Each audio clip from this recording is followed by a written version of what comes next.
Assalamualaikum warahmatullahi wabarakatuh.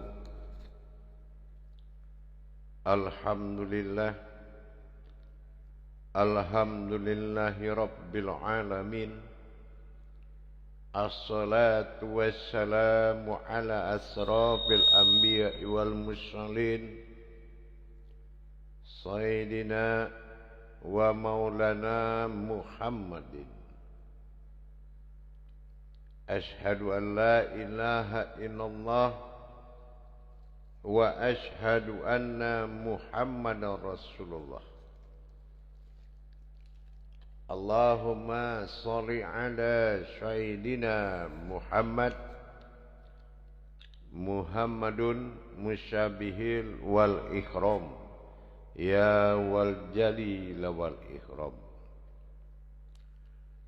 wa tahirin wal mujahidina, amma ba'du, ibadullah wa ittaqullah.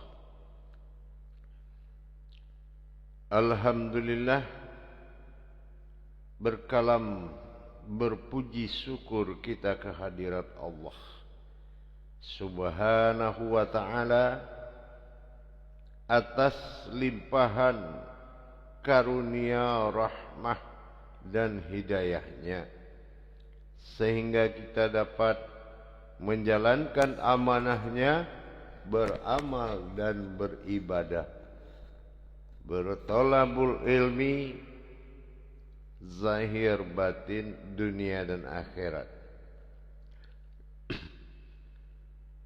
dalam makom syariat, hakikat, tarikat dan ma'rifat, menjadi tauhid hakikat, tauhid hakiki, menuju tauhid wujudi. Bersalam kita tidak akan pernah kita lupakan. Marilah sama-sama kita sampaikan kepada junjungan kita Nabi Allah, Nabiul Akhirul Zaman, Rasulullah Muhammad sallallahu alaihi wasallam. Atasnya kalimahnya kita kalamkan dengan membacakan Allahumma sholli ala sayyidina Muhammad wa ala alihi sayyidina Muhammad. Alhamdulillah, bertemu lagi dengan saya, Guru Mursyid Syekh Nur Muhammad Buya Irwan Maulana Al-Khalidi dari Pasaman, Sumatera Barat, Indonesia. Tentunya dalam makom Majelis Zikir Ma'rifatullah Indonesia, wabil khusus di bawah naungan Yayasan Islam Hidayatul Mubarakah Indonesia.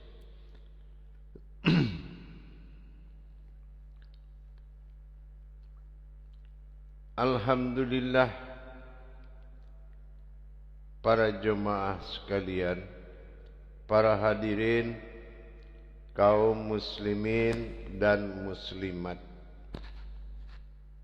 dimanapun berada, seiman, jamaah rahimakumullah.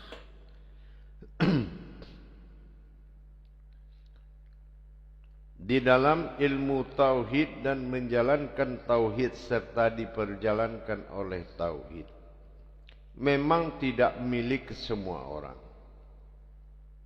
Apakah tauhid itu jalan khusus? Iya. Pertama, jalan orang yang benar-benar mencintai Tuhannya. Yang kedua, jalan orang-orang yang tunduk akan ketentuan Tuhan pada dirinya. Yang ketiga, jalan orang-orang yang berani, ikhlas dan kosong di mata Tuhannya. Makanya kepentingan itu ada di rukun Islam yang pertama. Asyhadu an la ilaha illallah wa asyhadu anna Muhammadar Rasulullah. Tetapi di balik itu pada waktu dan kesempatan ini saya akan menyampaikan hal yang paling penting. Ya, memang semuanya penting, tapi ada yang paling penting. Mengenal ilmu tertinggi di dalam Islam. Adakah yang tertinggi dari ilmu? Ilmu yang tinggi ada, tertinggi tidak ada. Artinya ilmu yang tinggi itu adalah ilmu puncak dari sebuah ma'rifat.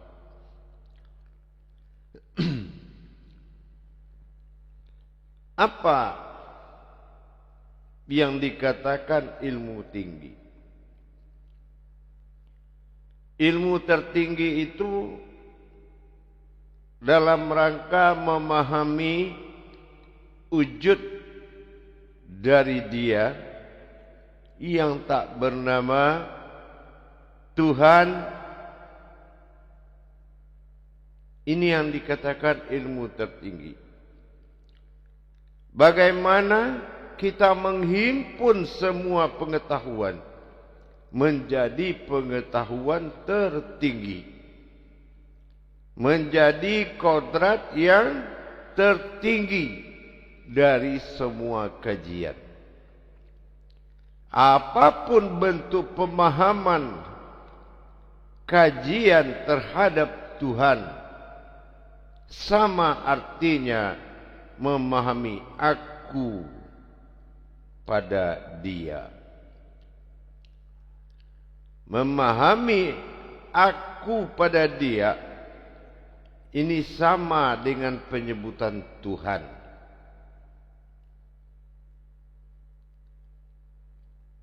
Jalan-jalan hakikat adalah suatu pintu gerbang. Contohnya kita mengenal hakikat diri. Itu barulah pengenalan awal untuk mencapai diri hakikat. Hakikat diri adalah hakikinya dari Tuhan. Hakikat pengenalan ma'rifat mengantarkan seseorang menjadi ilmu tertinggi, bukan hanya menjadi sebuah pengenalan. Apa yang dikatakan ilmu tertinggi? Penyebutan terhadap kodrat ilmu itu sudah mencapai makom tertinggi. Wujud ilmu, juz amal yang terlihat ini telah memiliki suatu pemahaman yang tinggi.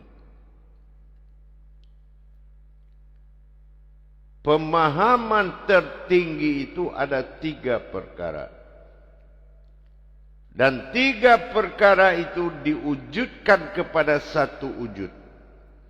Dan satu melihat 3 perkara itu harus benar-benar hidup. Hidupnya pandangan terhadap melihat 3 perkara pada diri tidak boleh berubah, karena dia menuju satu hakiki, yaitu Tuhan, aku, dan Dia.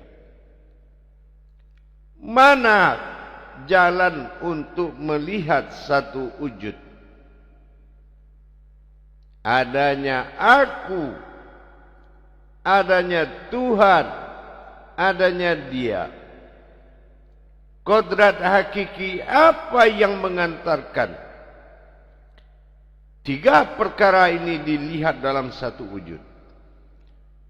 Disinilah diri pandang akan mengeluarkan tingkatan-tingkatan tertinggi pada diri. Apa yang dikatakan ilmu tertinggi? Yaitu diri yang bermartabat tinggi. Yaitu diri yang bermartabat tinggi. Perkara martabat menjadi tolak ukur kebenaran sebuah ilmu. Kalau kita berbicara tentang martabat. Kalau memang manusia adalah kodrat dari Allah, Tuhan, aku semesta alam, tentulah dia harus melihat kepada ilmu tertinggi. Ilmu tertinggi yang harus benar-benar terlihat.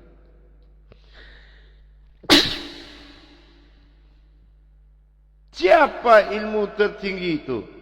Dan apa kodrat ilmu tertinggi itu?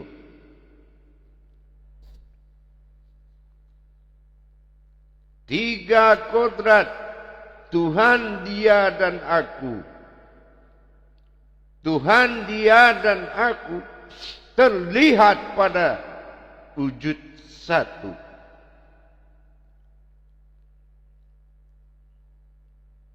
Apa kodrat Tuhan, Dia, dan Aku?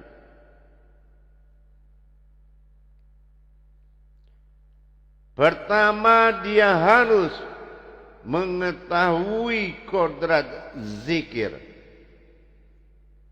Apa dikatakan zikir? Bukan berzikir dan bukan mengingat, tetapi zikir yang telah berbentuk dan berwujud pada dirinya, yaitu zahirnya yang sudah menjadi zikir. Apa arti zahirnya menjadi zikir? Kalau dia melihat dirinya, dia sudah tidak yakin kepada siapapun, melainkan itulah dia. Itulah dia digunakan untuk penyebutan Tuhan. Itu zikir. Pertama, ilmu tertinggi, melihat satu kodrat. Yang kedua, melihat satu kodrat ini dengan sebutan napas. Siapa napas? Diri yang diwujudkan sebagai Tuhan, masih wujudnya Tuhan. Dan ini benar-benar, ini adalah napas. Diri napas adalah diri Tuhan yang menghidupkan semua wujud maujud yang ada pada semesta. Ini yang dikatakan napas disebut batin murni. Dan kodratnya adalah Tuhan, yaitu batin sejati atau batin murni.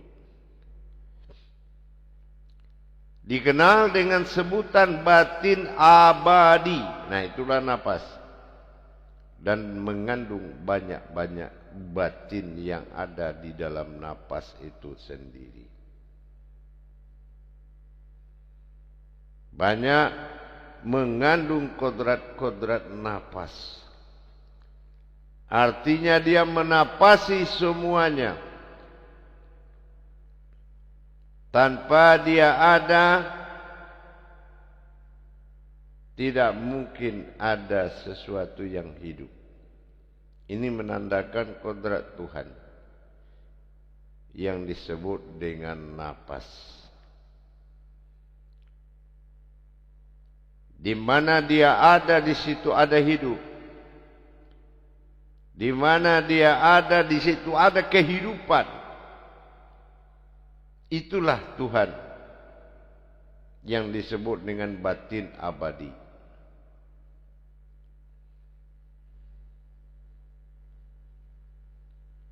Itulah Tuhan yang disebut dengan batin abadi. Laksana kita lihat yang pertama. Dia adalah sebuah kodrat zikir. Dan yang ketiga adalah ma'rifat. Ma'rifat adalah kodrat Tuhan yang terlihat. Bukan sesuatu yang bisa dilihat atau dikaji. Tetapi berupa kodrat bernama ma'rifat. Bukan ma'rifat sesuatu yang berma'rifat. Ma'rifat napas. Tidak akan bisa dipisahkan. Karena masih dalam sebutan Tuhan. Inilah ilmu tertinggi. Ilmu yang sangat tinggi dari segala ilmu. Terhimpun kepada aku, dia dan Tuhan. Terlihat dalam satu wujud.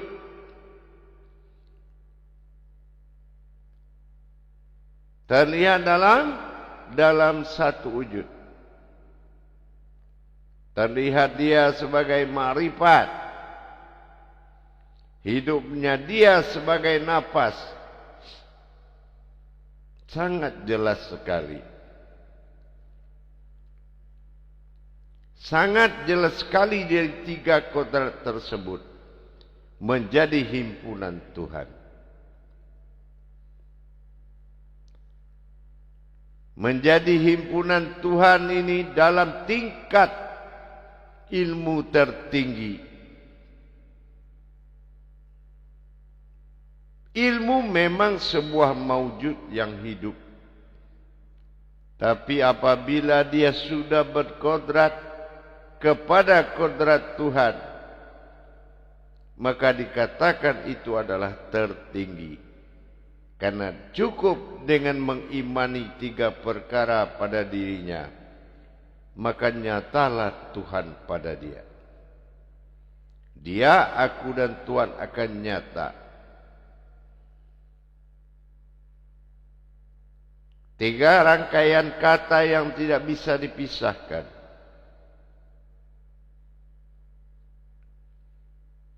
Menjadi suatu pegangan bagi ketinggian dalam memahami ilmu. Menjadi suatu ketinggian dalam memahami Tuhan, aku dan dia.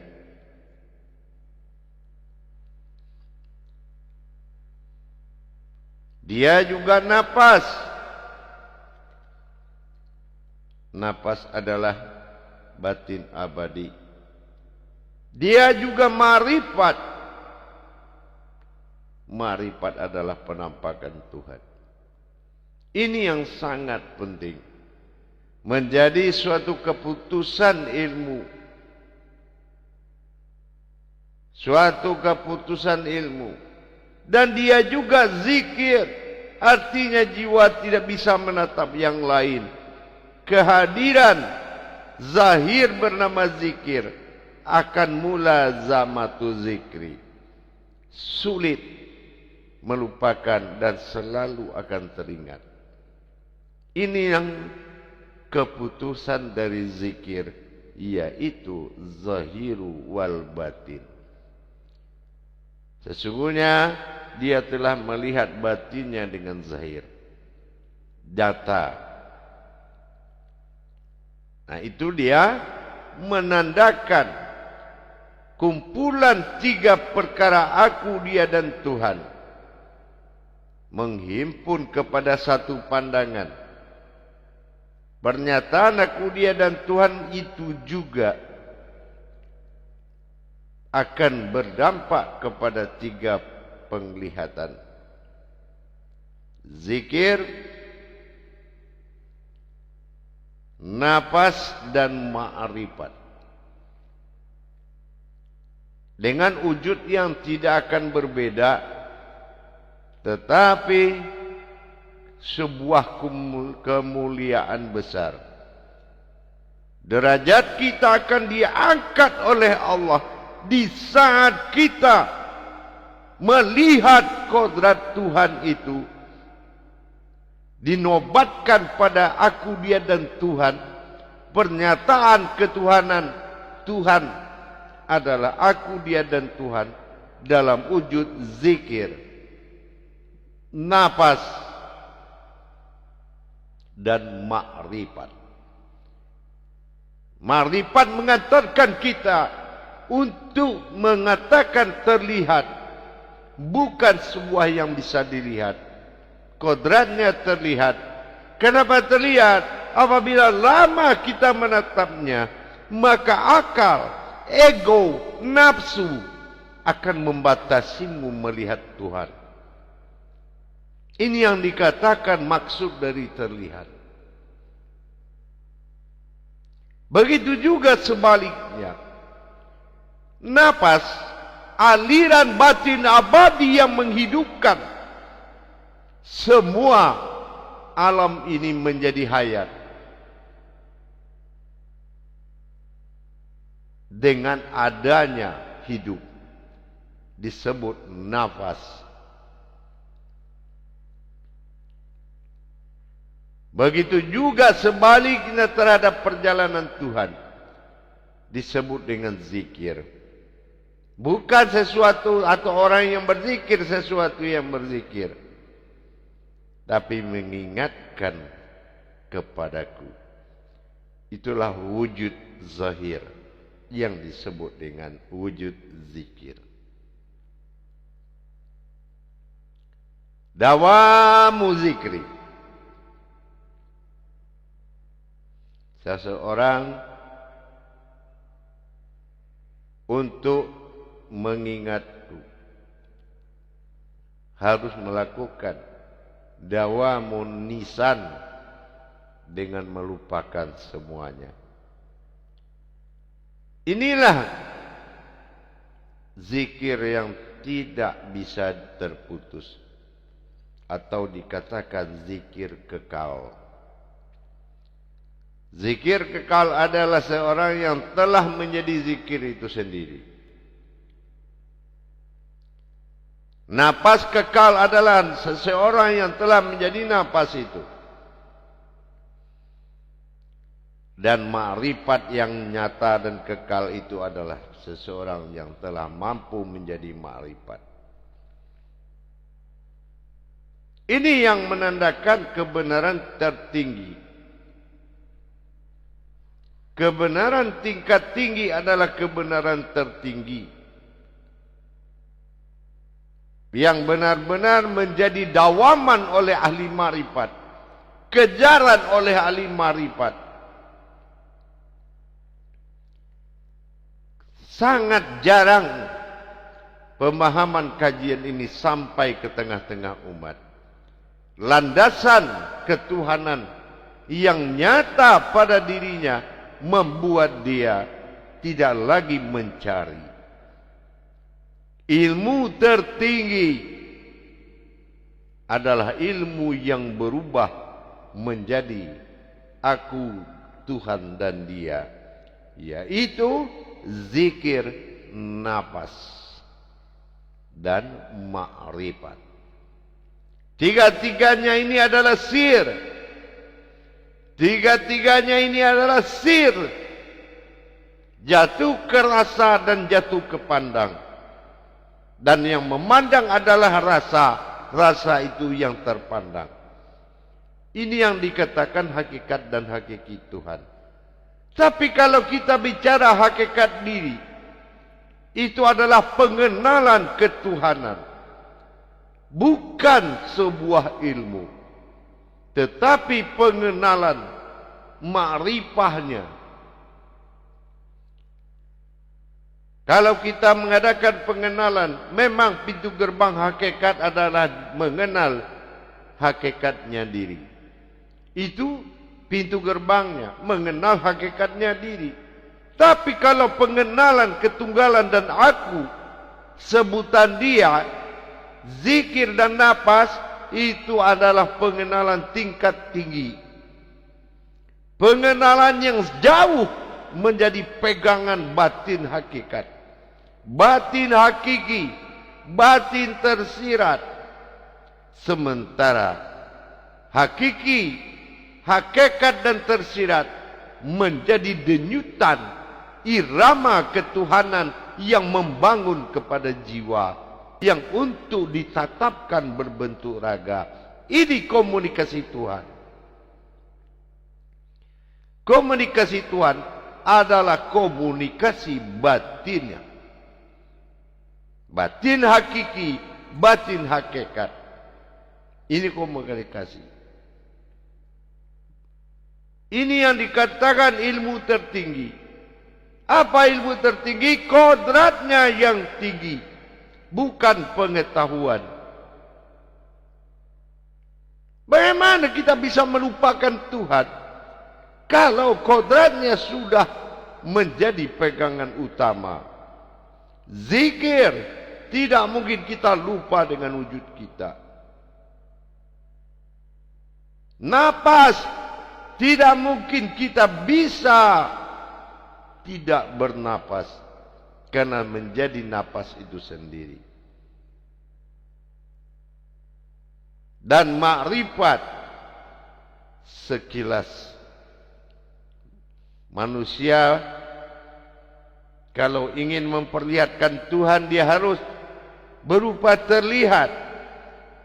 Apabila dia tidak terlihat tetapi khusus dilihat, maka nafsu akal dan ego akan melupakan kamu kepada sejatinya ilmu. Bagaimana melupakan sejatinya ilmu? Kita kembali tersambung kepada ego tadi. Oh, ini manusia. Oh, aku orang. Oh, aku adalah umat. Itu timbul ego lagi. Maka harus berupa makrifat atau terlihat.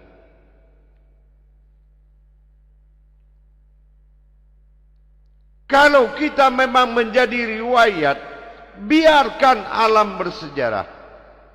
Tidak perlu kita memperkenalkan. Kan sudah dikatakan oleh dia dalam Qudsi.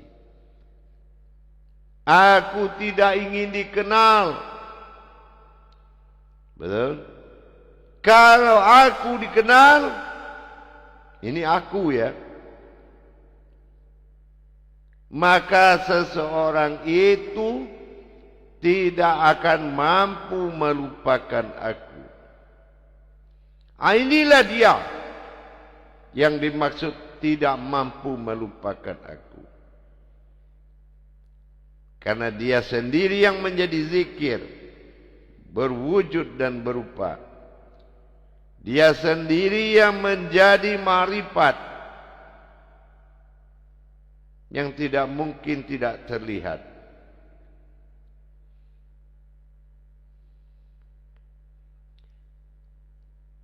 Inilah yang menjadi pegangan ilmu tertinggi. Aku, dia dan Tuhan adalah satu julukan. Tapi tampilan aku, dia dan Tuhan ini adalah tampilan zikir, tampilan napas, dan tampilan ma'rifat yang tidak memiliki kajian asal dan usul, murni dikatakan sejati. Berbeda dengan kita mengenal diri. Itu baru pintu gerbang menyadarkan kita ada Tuhan pada diri. Tapi untuk menyadarkan diri itu Tuhan, harus benar-benar mencapai makom yang hak dalam lindungan dan tuntutan serta pengawasan seorang mursyid. Karena ini bukan sebuah pemahaman, tapi kajian yang mutlak menjadi pengakuan yang hakiki. Inilah yang dikatakan tingkat tinggi. 3 perkara mengantarkan derajat ilmu menjadi tingkat tinggi. Makrifat, napas, dan zikir. Mengantarkan kita untuk mengambil keputusan. Akulah dia, Tuhan semesta alam. Ini pengakuan hakikat, hakiki, dan naluri dia. Ini yang penting. Kekuatan hati, kekuatan naluri jiwa mutlak. Sehingga kondisi begitu disebut dengan perjalanan batin. Maka apabila dia terjadi di diri seseorang yang telah mabrur dan mustajab, maka gerakannya inilah dikatakan dengan solat batin. Apa yang dikatakan solat batin? Kemanapun aku, dia. Ini yang dikatakan solat batin. Kemanapun wajahmu kamu hadapkan, di situ aku, di situ dia, dan itulah Tuhan. Ini yang dikatakan dengan zikir, napas dan ma'rifat. Zikir, napas dan ma'rifat. Zikir membuat kita melihat wujud yang takkan melupakan Tuhan. Karena wujud situ adalah wujud Tuhan sendiri.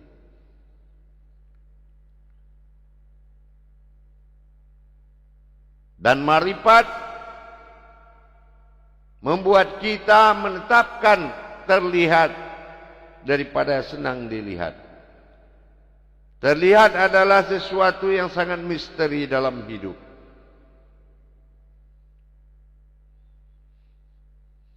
Dan napas adalah kebutuhan semua semesta alam. Nafaksin, nafas. Inilah kebenaran ilmu tertinggi.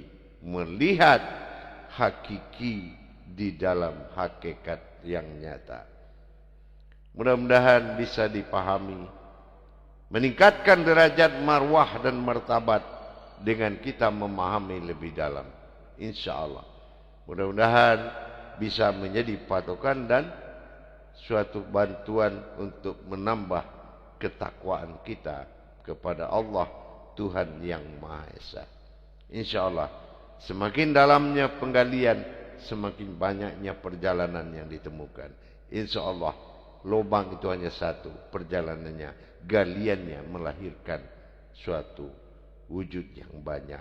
Inilah keberuntungan orang yang berilmu. Barakallah ya Karim, ya Rahman, ya Rahim. Saya Guru Mursyid Syekh Nur Muhammad Buya Irwan Maulana Al-Khalidi. Dalam makom YouTube Buya Pasaman Timur selalu berbagi rahasia amal dan ibadah. Diamaliahkan pada zahir, diibadahkan pada batin. InsyaAllah menjadi ketakwaan yang kekal. InsyaAllah demikian pertemuan kita pada saat ini. Para hadirin dan hadirat jemaah yang dirahmati Allah. Sampai ketemu di lain waktu dalam wawasan dan ilmu berikutnya. Akhirul kalam wa billahi taufiq wal hidayah. Wassalamualaikum warahmatullahi wabarakatuh.